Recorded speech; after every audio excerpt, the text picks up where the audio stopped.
Mama vor 10 Jahren zum Papa gesagt, der Bub, der bringt mich noch ins Grab. Mama lebt noch immer, das freut mich echt, ich bin ein bayerischer Bub und ich fühl mich nicht schlecht, ich bin ein bayerischer Bub.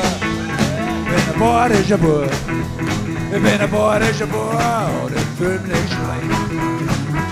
Hey Sling, was soll ich zu dir viel sagen? Wir sind eine alte Spätzle, wir haben uns nie vertragen. Aber eins sage ich, ist er das recht, er ist ein bayerischer Bub, der fühlt sich nicht schlecht, er ist ein bayerischer Bub. Er ist ein bayerischer Bub.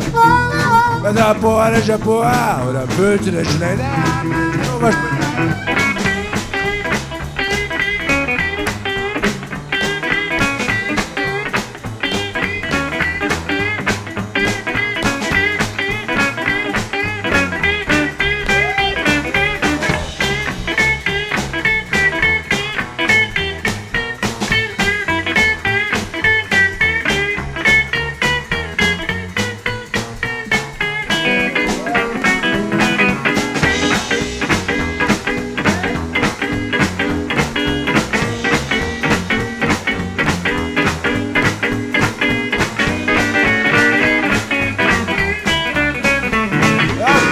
Ich Gott, ihr lieben Leute, es hat uns heute wieder narrisch gefreut.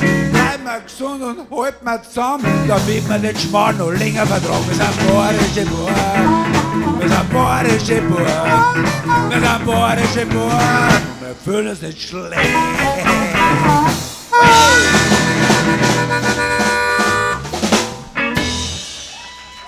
Dankeschön nochmal.